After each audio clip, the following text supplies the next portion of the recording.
피조물과 함께 찬미하나이다. 모든 피조물은 아버지의 것이고 아버지의 현종과 온유로 충만하나이다. 찬미 받으소서. 하느님의 아드님이신 예수님, 주님에게서 만물이 창조되었나이다. 주님께서는 성모 마리아께 잉태되시어 이 땅에 속하시며 인간의 눈으로 이 세상을 바라보셨나이다. 주님께서는 오늘날에도 부활하신 분의 영광으로 모든 피조물 안에 살아 계시나이다. 찬미 받으소서. 성령님께서는 당신의 빛으로 이 세상을 아버지의 사랑으로 이끄시며 고통 가운데 신음하는 피조물과 함께 하시나이다. 또한 성령님께서는 저희 마음 안에 머무르시며 저희를 선으로 이끄시나이다. 찬미 받으소서. 삼일체이신 주 하느님께서는 한없는 사랑의 놀라운 친교를 이루는 분이시니 모든 것이 하느님을 이야기하는 세상의 아름다움 안에서 저희가 하느님을 바라보도록 가르쳐 주소서. 당신께서 창조하신 모든 존재에 대하여 저희가 찬미와 감사를 드리도록 일깨워 주소서. 저희가 존재하는 모든 것과 내적 일치를 느끼도록 저희에게 은총을 내려주소서. 사랑의 하느님, 이 세상에 저희에게 막가진 자리를 보여주시어 저희가 이 땅에 있는 모든 것을 위한 하느님 사랑의 도구가 되게 하소서. 하느님께서 기억하지 않으시는 존재는 하나도 없기 때문입니다. 권력과 재물을 소유한 이들을 깨우쳐 주시어 무관심의 죄를 짓지 않게 하시고 공동선에 호의적이며 약한 이들을 도와주고 저희가 살아가는 이 세상을 돌보게 하소서. 가난한 이들과 이 땅이 절규하고 있나이다. 주님의 힘과 빛으로 저희를 붙잡아 주시어 저희가 모든 생명을 보호하며 더 나은 미래를 마련하여 정의와 평화와 사랑과 아름다움의 하느님 나라가 오게 하소서.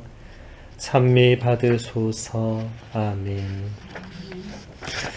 예, 이 기도는 찬미 받으소서 회칙에 이 교황님께서 실어놓은 두 개의 기도 중에 두 번째 기도입니다. 그리스도인들이 피조물과 함께 드리는 기도. 그게 몇 항이에요? 예? 두 번째 기도요? 예. 아까 첫 강의 때는 우리의 지구를 위한 기도. 이 기도는 그리스도인들이 피조물과 함께 드리는 기도. 그래서 여러분들 원하시면 이제 여러분 모임 때 이 두 기도문을 이렇게 시작 기도나 마침 기도 이렇게 해서 활용하시면 좋겠죠. 그러라고 교황님이 이렇게 회칙의 기도 전문을 직접 만드신 기도를 직접 실어 주신 거니까 활용하실 수 있습니다. 자, 우리가 저거요. 예. 영적 교재를 썼었어요. 예. 그러니까 계속 쓰면 되지 기도문도 활용하시고. 복음의 기도. 예. 자, 아까 우리가 65항에서 1강의, 71항에서 1강의가 끝났고, 이제 73항을 보도록 하겠습니다. 교황님 이렇게 말씀하십니다. 예언자들의 작품은 어려운 시기에 힘을 다시 찾아서 세상을 창조하신 전능하신 하느님을 바라볼 것을 제안합니다. 하느님의 무한한 권능이 우리가 하느님의 온유한 부성에서 벗어나게 하는 것은 아닙니다. 하느님 안에서 사랑과 권능이 결합되어 있기 때문입니다. 사실 모든 건전한 영성은 하느님의 사랑을 받아들이면서 그 무한한 권능에 대한 신뢰로 주님을 찬미하는 것을 의미합니다. 여기서 말하는 예언자들의 작품은 구약 성경의 예언서들을 말합니다. 뭐 이사야서, 예레미야서, 에제키엘서, 요나서, 바룩서 뭐 어마어마하게 많죠, 그죠? 예. 그 예언서들이 공통적으로 말하는 것은 우리가 이 신앙생활, 이 하느님을 찾아가는 여정에서 어려운 시기가 왔을 때 힘을 다시 찾아서 세상을 창조하신 전능하신 하느님을 바라봐라. 그 어려움이 다가 아니다. 특히 이스라엘이 바빌론 유배를 가고 이럴 때 굉장히 어려운 시기였죠. 예, 나라를 잃어버리고 온 민족이 유배를 가는 엄청난 이 시기를 물론 뭐 본인들의 잘못으로 그렇게 됐지만 근데 그때 계속 예언자들이 이게 끝이 아니다. 하느님께서 지금은 너희를 이렇게 벌하시지만 그분은 세상을 창조하신 전능하신 하느님이시다. 오히려 그 시기에 그렇게 해서 창세기가 쓰여집니다. 하느님은 바빌론의 신보다 못한 그런 신이 아니고 옛날에는 전쟁에서 지면은 그 한 신은 그 이긴 신에게 상대가 안 되는 거예요. 이제 그 신은 버려지고 이제 이긴 신이 이제 진짜 신이 되는 건데 그러니까 이스라엘도 이제 그렇게 되니까 하느님, 야훼 하느님에 대한 신앙이 흔들릴 수밖에 없죠. 바빌론한테 졌으니까.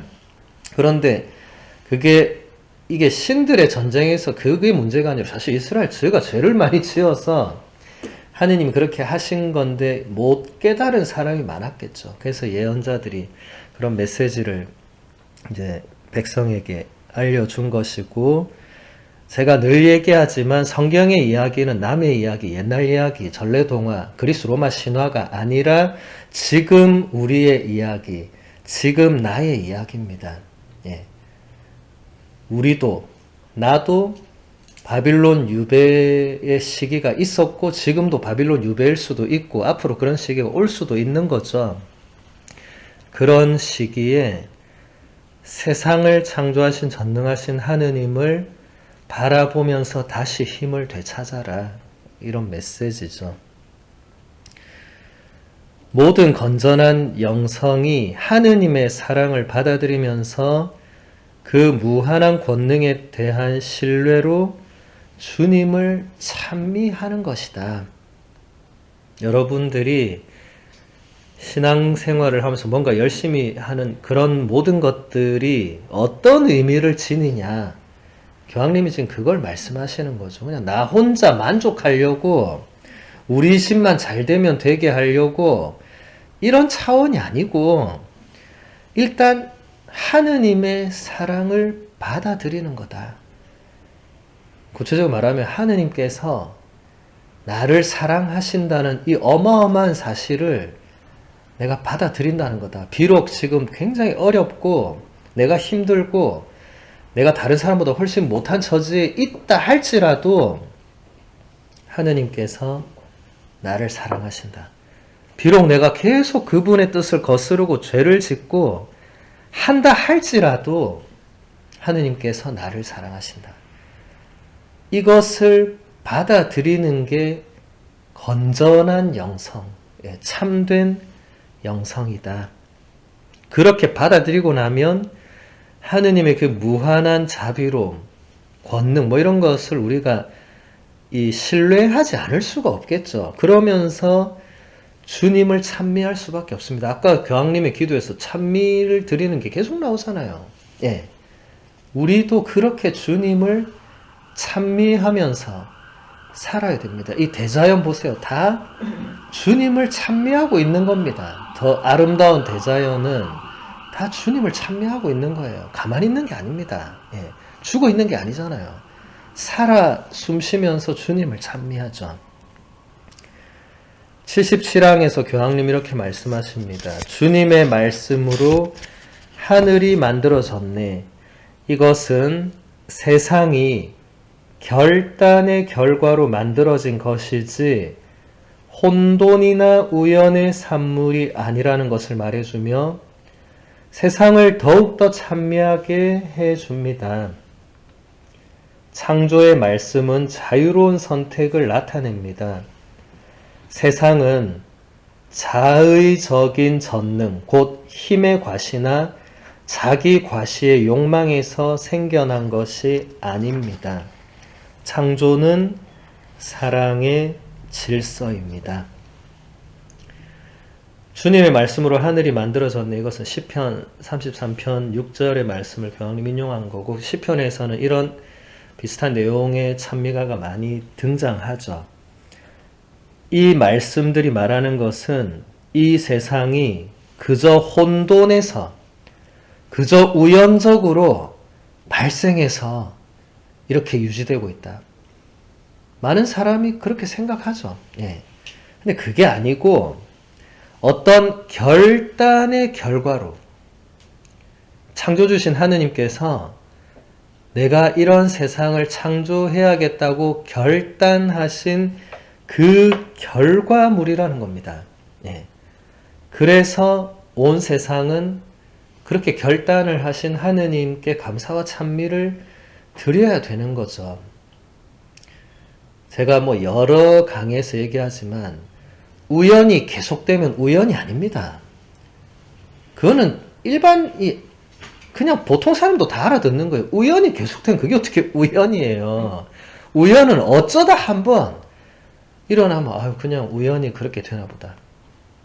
하지만 우리 신앙인에게는 우연이란 게 없죠. 다 하느님께서 뜻하신 바가 있고 그것을 우리는 섭리라고 표현하고, 그래서 이 세상은 창조의 질서, 사랑의 질서. 여러분, 질서는 우연히 생겨날 수 없습니다. 질서는 반드시 의지와 결단이 거기 있어야만 됩니다. 그리고 그게 지속되려면 계속되는 의지와 결단이 계속 가야 됩니다. 그게 아니라 그냥 우연히 다시 일어나고 우연히 또 일어나고, 만유인력의 법칙이나 이런 게 그냥 우연히 계속되고 우연히 계속되고, 그럼 무슨 말도 안 되는 소리예요. 어떻게 우연히 지구가 계속 돌고 있어요. 우연히 한치의 그 오차도 없이 어떻게 우연히 계속 돌아요. 지구 자전이나 공전 주기가 조금이나 바뀌면 어떻게 됩니까? 지구가 은하계 밖으로 굴러가겠죠. 그럼 어떻게 돼요? 우리는 완전히 어둠 속에 빠지거나 이렇게 멀쩡하게 살아 움직일 수가 없겠죠. 근데 이게 어떻게 그냥 우연히 그래 되는 거라고. 몇백만 년 동안 우연히.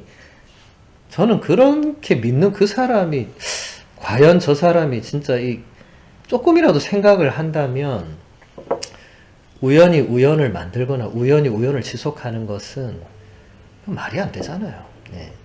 아무리 하느님의 존재를 믿지 않고 뭐 그렇다 하더라도 기본 상식은 서로가 통해야 되는 거잖아요. 그죠? 그래서 교황님이 이 창조는 이게 우연의 결과물, 우연의 지속이 아니라 이건 사랑의 질서다. 여러분, 질서도 사랑이 없이 질서를 세울 수 있죠. 예를 들어서 나치 히틀러가 유태인들에게 했던 거 생각해 보세요. 유태인 수용소 이런 거 상상만 해보세요. 그 안에 질서가 있었습니다. 근데 그게 사랑입니까? 그게? 아니잖아요. 사랑 없는 질서가 있을 수 있어요. 근데 그것은 정말 우리 인간을 살아 숨쉬게 하는, 생명체를 정말 있는 그대로 존재하게 하는 그런 게 아니죠. 그건 사실 질서가 아니죠. 그거는 뭐 어떻게 표현할지 모르지만 그게 아까 교황님 말씀하신 그런 자기 과시의 욕망을 지속하는 어떤 그런 거죠. 네.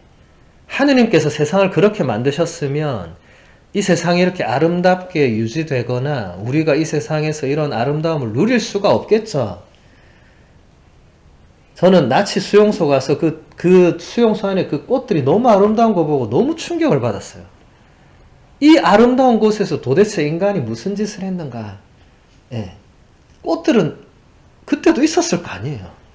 예. 그때나 지금이나 100년도 안 됐습니다. 지금으로부터 한 70년, 80년 밖에 안 됐어요. 예. 그러니까 여전히 그 뭔가 그때 그게 생생하게 살아 숨쉬고 있었고 저는 그게 굉장한 충격이었어요. 예. 근데 그 꽃들이 너무 아름답더라고요. 정말 왜냐하면 자연이 보존돼 있으니까 인간이 그 안 건드렸으니까 이야 진짜 이거는 정말 세상이 참 모순이 넘치지만 이 수용소의 이 아름다운 이 들꽃만큼 모순적인 게 더 어디 있겠나. 이 아름다운 꽃들이 핀 곳에서 인간이 저지를 수 있는 가장 악행과 만행이 다 벌어진 이 현실을 우리가 기억을 해야 되겠죠. 그것은 제가 전에 교황님 가장 최근에 또 내신 회칙 모든 형제들이란 회칙이 있는데 그거를 제가 한번 마산의 상남동 성당이라고 제가 여기 오기 전에 거기서 또 특강을 한 적이 있어요. 거기서 마침 또 교황님이 마치 수용소 얘기를 하시더라고요. 그 회칙 안에서. 왜냐면 모든 형제들과 찬미받으소서는 연결되는 겁니다. 여러분 나중에 모든 형제들도 같이 보셔야 돼요. 예. 모든 형제들 그것도 프란치스코 성인에게 영감을 받은 겁니다. 거기서 유태인 대학사를 얘기하시고 제가 그 상남도 성당 신자들 물어보니까 아무도 그 유태인 수용소를 가신 분이 없더라고요. 단 한 분도 없더라고요. 그래서 제가 유태인 수용소를 다녀온 거 얘기하고 제가 그때 다녀와서 썼던 글이 있었어요. 그거를 아우슈비츠 말씀하시는 거예요? 예? 아우슈비츠 말씀하시는 예, 거예요? 예. 아우슈비츠뿐만 아니라 수용소 많습니다. 예. 그래서 그거를 제가 직접 읽어 드리면서 그 강의를 한 게 있어요. 아마 제가 다음에 또 어차피 우리 공동체 매일 하나씩 나가니까. 내려온 데서 이렇게 봤어요. 예, 예, 예. 그, 들으시면 아마 오늘 이 찬미받으소서하고 굉장히 연결되는 부분이 많을 겁니다. 교황님은 계속해서 이렇게 말씀을 하십니다. 하느님의 사랑은 모든 피조물 안에 있는 근본적인 동력입니다.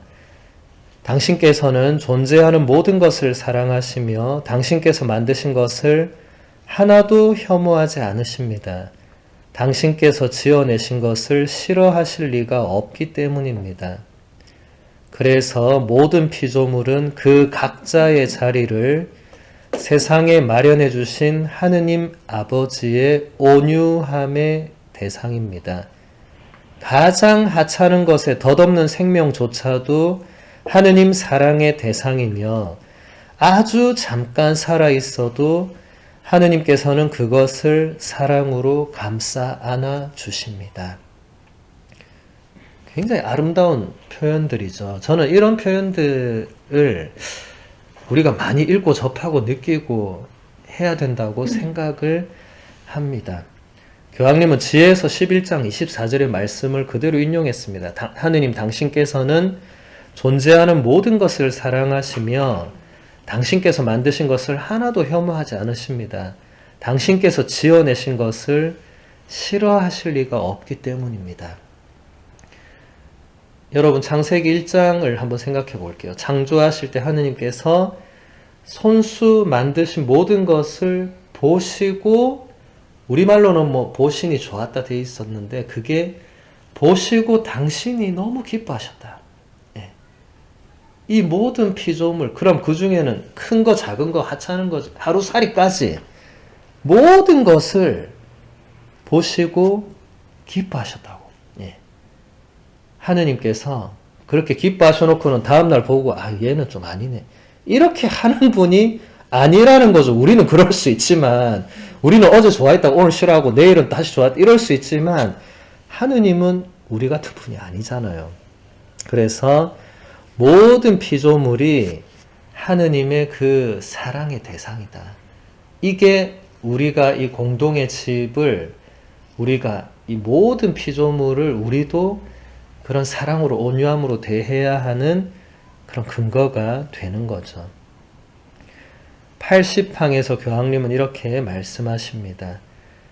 우리와 함께 일하시기를 바라시며 우리의 협력을 기대하시는 하느님께서는 우리가 저지른 악행에서도 좋은 결과를 이끌어내실 수 있습니다. 우리가 이 세상에서 악이나 위험 또는 고통의 원천으로 여기는 많은 것들은 사실 우리가 창조주와 협력하도록 이끄는 출산의 고통이 됩니다. 하느님께서는 피조물들의 자율성을 침해하지 않으시면서 모든 존재의 가장 깊은 내면에 현존하시어 현세 사물에 합당한 자율성을 가져다 주십니다. 하느님의 성령은 이 세상을 가능성으로 가득 채우셨기에 사물의 내면 깊숙한 곳에서 언제나 새로운 것이 나타날 수 있습니다. 악에서도 선을 이끌어내시는 게 하느님의 전능하심이죠. 예. 하느님께서 왜 악을 허락하실까? 왜 이토록 악이 만연한데 보고만 계실까라고 수많은 사람들이 인류 역사를 통틀어서 물어왔는데 교회는 가톨릭 교회 교리서에서 그것을 이렇게 대답을 해요. 하느님께서 이 세상을 완성의 상태로 창조하지 않으셨고 어떤 진행의 상태, 가능성, 무한한 가능성으로 이렇게 창조하시면서 제가 어제 강의 때도 얘기했지만 하느님께서는 특히 창조의 정점이 인간이죠. 인간을 창조하실 때 그 존재를 선에 고정시키지 않았다고. 예. 엄청난 모험을 하신 거죠. 그냥 선한 존재로만 창조하실 수도 있었죠. 근데 그것은 완전한 자유가 아닌 겁니다. 예. 어제 강의도 아마 내일이나 모레 나올 건데, 그럼 그걸 또 들어보시면 도움이 될 거예요. 지금은 그 주제를 계속 다룰 수는 없고, 어쨌든 하느님께서 이 우리 피조물의 자율성을 전혀 침해하지 않으시면서 우리가 계속 선으로 나아갈 수 있도록 이끌어주시고 도와주시는 그런 일을 하시죠.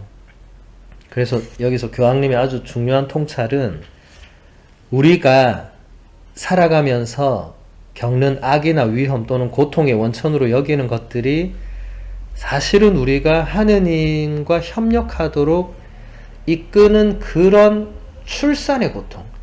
여기서 출산이라는 표현을 왜 쓰셨겠어요? 뭔가 다시 새로운 존재로 될 수 있는, 뭔가 우리가 다시 태어날 수 있는 그런 어떤 고통. 여러분, 우리가 이게 참 역설적이지만 우리가 고통 없이 새로워지는 것은 참 어렵습니다. 고통 없이 우리가 그냥 살 때는 뭐가 새로워져야 되겠다고 별로 생각 안 해요. 이 정도면 뭐 됐지 뭐 이렇게 생각해요. 근데 뭔가 뜻모를 고통이나 자신의 엄청난 나약한 비참함이나 이런 뭔가가 올 때 뭔가 이게 더 이상은 이게 나를 살 수 있게 할 수 없기 때문에 나 정말 새로워지고 싶고 변화되고 싶고 이 고통을 벗어나고 싶고 이런 게 있단 말이죠. 그러니까 이 하느님께서 우리가 비록 죄악을 저지른다 할지라도 그런 우리들을 그대로 두면 그건 진짜 매정하신 하느님이 되겠지만 그러지 않으시고 그 안에서도 무언가 선을 이끌어내는, 어제 강의에서 이건 깊이 좀 다루었습니다. 넘어가지 않으시고 그 안에서도 어떤 좋은 것을 이끌어내시는 분이 하느님이십니다. 우리는 미처 깨닫지 못하고 그냥 그 죄악에 짓눌려 살아갈지라도 하느님은 그 안에서 선을 이끌어내실 수 있는 분이라고 우리는 믿고 있죠. 85항에서 교황님은 이렇게 말씀하십니다. 하느님께서는 소중한 책을 쓰셨습니다. 이 책의 글들은 이 세상에 존재하는 다양한 피조물들입니다. 캐나다의 주교님들은 하느님의 이 계시에서 배제된 피조물은 단 하나도 없다는 사실을 다음과 같이 잘 표현하셨습니다. 가장 뛰어난 자연 경관에서부터 가장 작은 생명체에 이르기까지 자연은 경탄과 경외의 끊임없는 원천입니다. 이것은 또한 하느님의 끊임없는 계시입니다. 라고 캐나다 주교회의 사목교서 제목이 굉장히 멋있어요. 하느님께서는 존재하는 모든 것을 사랑하십니다. 모든 것은 하느님의 것입니다. 하느님께서는 생명을 사랑하시는 분입니다. 캐나다 주교님들 전 너무 멋진 것 같아요. 예. 그 영어도 있길래 제가 영어를 그대로 옮겼어요. God, you love all that exists. All things are yours. God, lover of life. 이렇게 되어 있어요. 이 사목교서 꼭 읽어보고 싶지 않습니까? 그렇죠? 다음에 한번 전문을 찾아서 여러분들이 읽어보시면 좋을 것 같은데 어쨌든 이 캐나다 주교님들이 말씀하시는 것도 지금 교황님이 말씀하시는 맥락과 똑같죠, 그죠? 하느님께서 당신 창조하신 이 모든 존재를 다 사랑하신다는 겁니다. 예. 우리가 보기에는 어떻게 저런 것이 있나, 어떻게 저런 인간이 있나 하더라도 그런 어떤 사람이나 대상이 하느님의 사랑에서 제외될 수는 없다.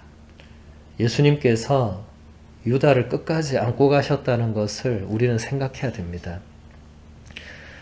98항에서 교황님은 이렇게 말씀하십니다. 예수님께서는 육신과 물질과 세상 현실을 경멸하는 사상들과는 대단히 거리가 먼 분이셨습니다. 그분께서는 손을 사용하는 일로 하느님께서 창조하신 물질들을 날마다 다루시며 장인의 기술을 발휘하셨습니다. 예수님께서 당신 생애의 대부분을 이런 일, 전혀 경탄할 것도 없는 단순한 일로 보내셨다는 것은 매우 주목할 만합니다.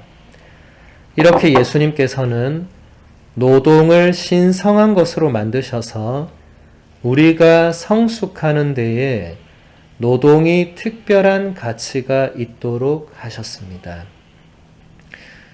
여기서 교황님이 얘기하는 육신과 물질과 세상 현실을 경멸하는 사상들이 그리스도교 초기부터, 물론 그 이전부터 또 지금까지 계속 인간에게 영향을 미칩니다.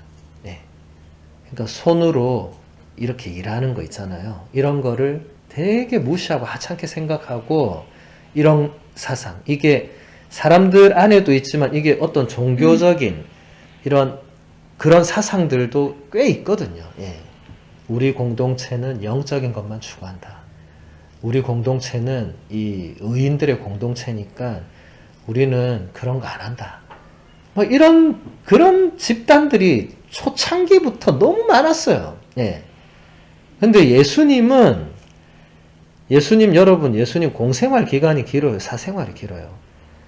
공생활 기간은 사생활의 10분의 1입니다. 예수님 공생활 3년밖에 안 했습니다.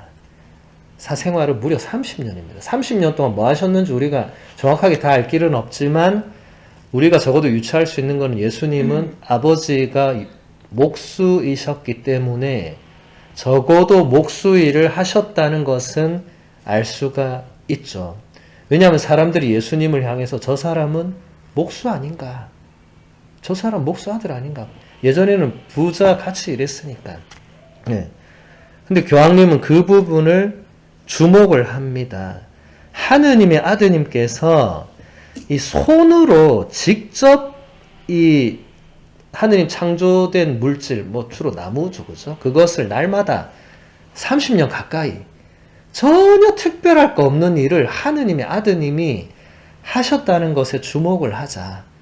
그분이 마지막 3년 동안은 막 열심히 막 하느님 나라 선포하고 했지만 그 이전에는 계속 그냥 목수일을 하신 거.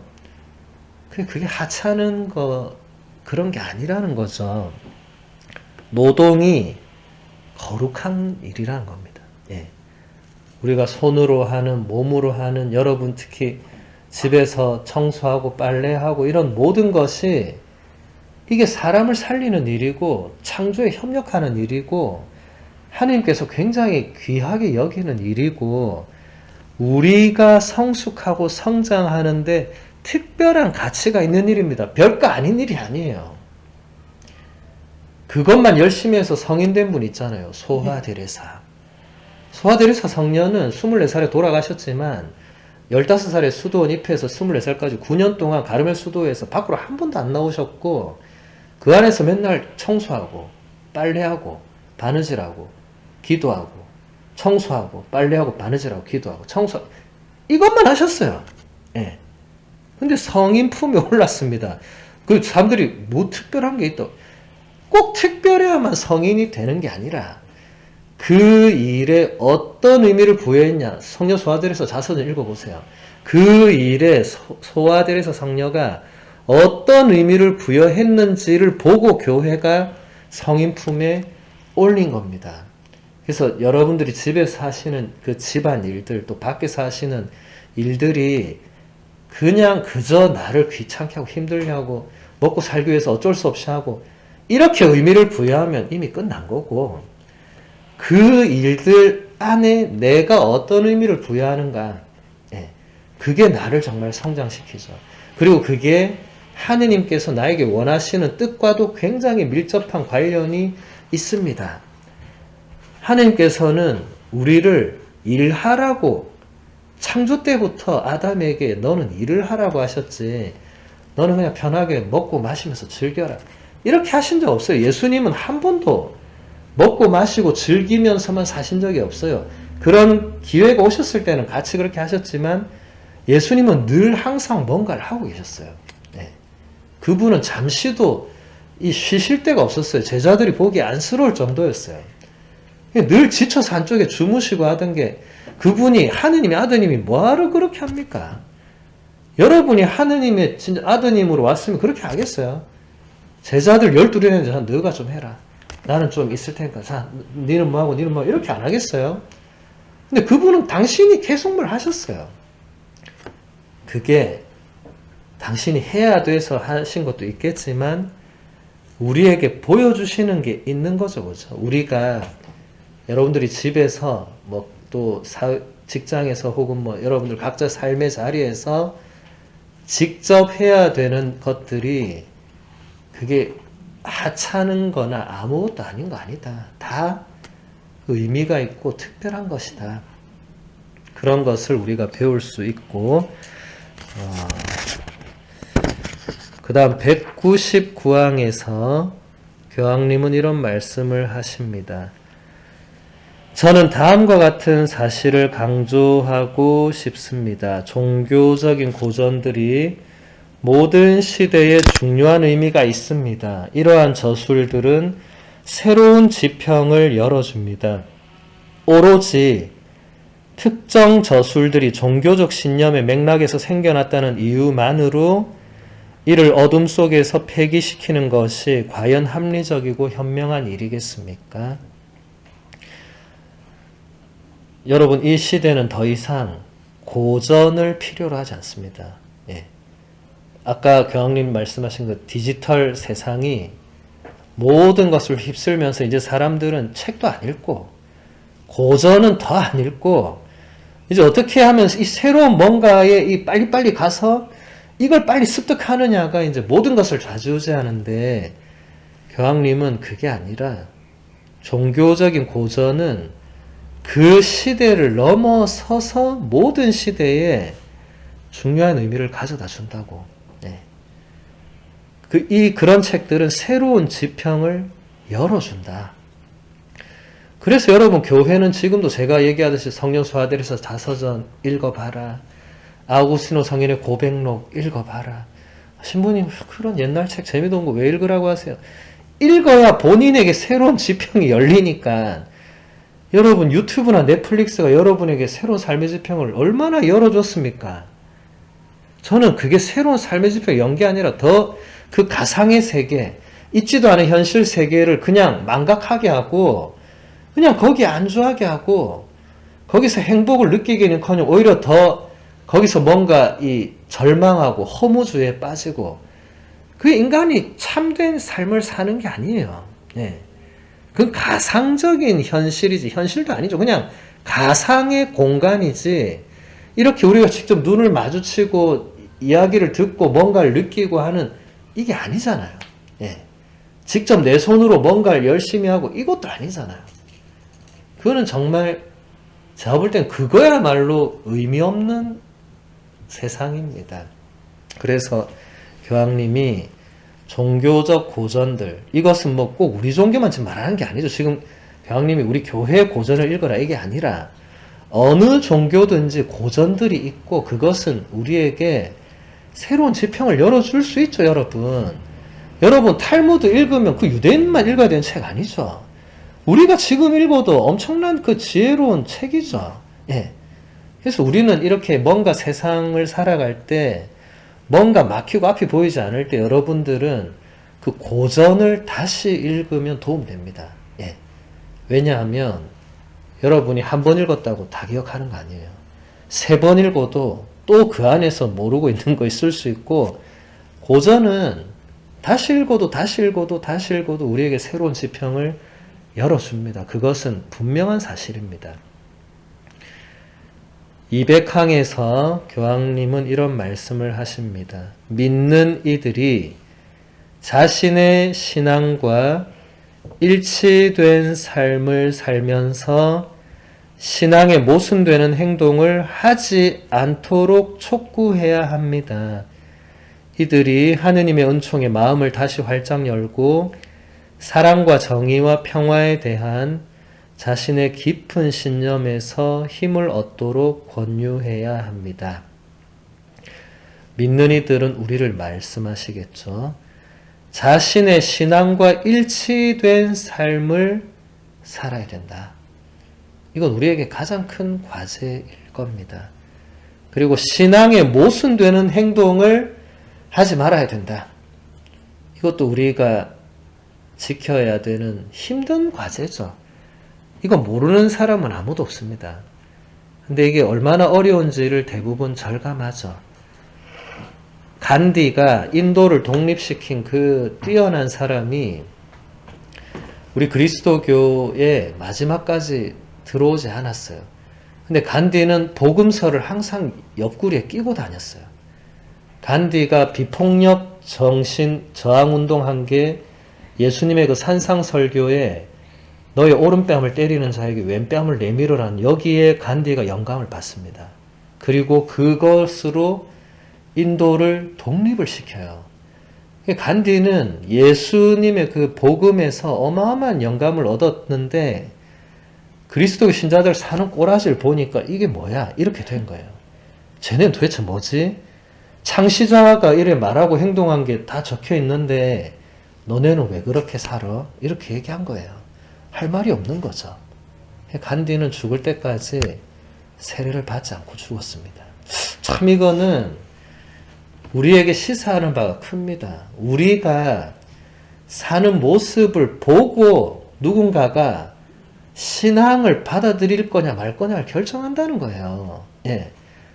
자, 여러분, 지금 여러분 사는 모습을 누군가 보고 내가 세례를 받을까 말까 결정한다 생각하면 막 살 수 있습니까, 우리가? 나는 예수님 믿고, 근데 나는 개판으로 살고, 이게 말이 안 되는 거잖아요. 예. 우리 신자분들이 신앙생활을 할 때 이런 부분도 생각을 해야 됩니다. 나만의 신앙이 아닙니다. 우리 교회는 한 번도 너만 잘 되는 신앙을 얘기한 적이 없습니다. 너네 가족만 잘 사는 신앙을 말한 적이 없어요. 예. 예수님은 한 번도 그렇게 신앙하라고 얘기한 적 없습니다. 그러니까 간디가 그리스도교 신자들에게 실망을 한 거죠. 예수의 복음에서는 간디가 이거 이상한 책이네라고 한 적이 없습니다. 이보다 더 이 훌륭하고 위대한 진리가 담겨 있는 책이 없다고 할 정도로 간디는 복음서를 늘 읽고 묵상한 사람이었어요. 근데 우리가 과연 그렇게 이제 살고 있는가? 이건 항상 우리가 우리 자신을 이제 돌아보면서 우리 자신을 이제 때로는 채찍질하고 해야 되는 그런 계기로 삼으면 참 좋겠죠. 204항에서 교황님은 이렇게 말씀하십니다. 사람들이 자기 중심적이고 자기 의식 안에 머무를 때 탐욕이 커지기 마련입니다. 마음이 공허할수록 사람들은 구매하고 소유하고 소비할 대상을 더욱 필요로 합니다. 소비 지향적인 생활 양식에 대한 집착은 특히 소수의 사람들만이 이것을 감당할 수 있을 때 폭력과 상호 파괴만을 가져올 뿐입니다. 교황님의 통찰이 굉장히 놀랍지 않습니까? 그렇죠? 예. 우리가 자기 중심적이고 자기 생각 안에 갇혀 있을 때 우리 안에 탐욕이 자라난다. 예. 왜 그렇겠어요? 자기만 바라보면 옆 사람이 안 보일 거 아니에요. 예. 옆 사람이 보여야 내가 어떻게 하면 저 사람과 함께 할 수 있을까? 내가 어떻게 하면 저 사람을 도울 수 있을까? 뭐 이렇게 생각해야 되는데 나만 보고 있고 나만의 세상에 갇혀 있으면 나만 배부르고 나만 등 따시면 되잖아요. 네. 그러면 탐욕이란 게 처음에는 그렇게 탐욕스럽지 않다가도 이게 욕망은 늘어나기 마련이고 인간의 탐욕은 끝이 없습니다. 이게 네. 인간은 만족이란 걸 모릅니다. 그러니까 한없이 그렇게 되는 거죠. 그럴수록 사람의 마음이 공허해지고 또 그렇게 되면 사람들은 뭔가 더 사야 되고 뭔가 더 가져야 되고 뭔가를 더 소비해야 되고 그렇게 가는 겁니다. 여러분 지금 이 세상 사람들 보세요. 그런 사람들이 얼마나 많습니까? 예. 그걸로 자기 만족을 자꾸 채우려 하지만 채워도 채워지지가 않죠. 그래서 또 공허해지죠. 악순환이 반복됩니다. 그리고 이런 생활 양식은 사람들 간에 폭력과 상호 파괴만을 가져온다. 그렇게 되지 않겠어요? 아니 서로가 서로를 이해하고 배려하고 함께 갈 생각은 하지 않고 내 거, 내 만족, 내 쌓아놓을 거 뭐 서로 그러고 있으면 서로가 공격적으로밖에 안 되지 뭘 같이 가보자 이게 어디 있겠어요? 나만 잘 살면 되는 거죠. 너는 못 살든 죽든 나하고 아무 상관없으니까. 예. 이건 파괴만을 가져옵니다. 결과적으로. 예. 그 누구도 이런 상황에서는 이 영향력에서 벗어날 수 없어요. 예. 우리가 진짜 스스로 변화되려고 끊임없이 노력하지 않으면 우리도 이 탐욕의 그 세계에 자신만의 세계에 갇혀서 벗어날 수 없는 처지가 됩니다. 그래서 나머지 부분들은 제가 그 블로그에 강의록 실어서 이렇게 넣어드리면 보실 수 있고 이제 마지막 그 제가 준비한 마지막 항을 읽어드리면서 강의를 마무리하도록 하겠습니다. 245항에서 교황님은 이렇게 말씀을 하십니다. 우리 자신을 온전히 바치고 아낌없이 내어주라고 권유하시는 하느님께서 우리가 앞으로 나아가는 데 필요한 힘과 빛을 주십니다. 우리를 매우 사랑하시는 생명의 주님께서 늘 이 세상 중심에 현존하십니다. 그분께서는 우리를 버리지 않으시고 우리를 홀로 두지 않으십니다. 그분께서 몸소 이 땅과 궁극적으로 결합하셨고 그분의 사랑은 우리가 새로운 길을 찾도록 언제나 우리를 이끌어 주시기 때문입니다. 주님 찬미 받으소서. 영광이 성부와 성자와 성령께 성부와 지금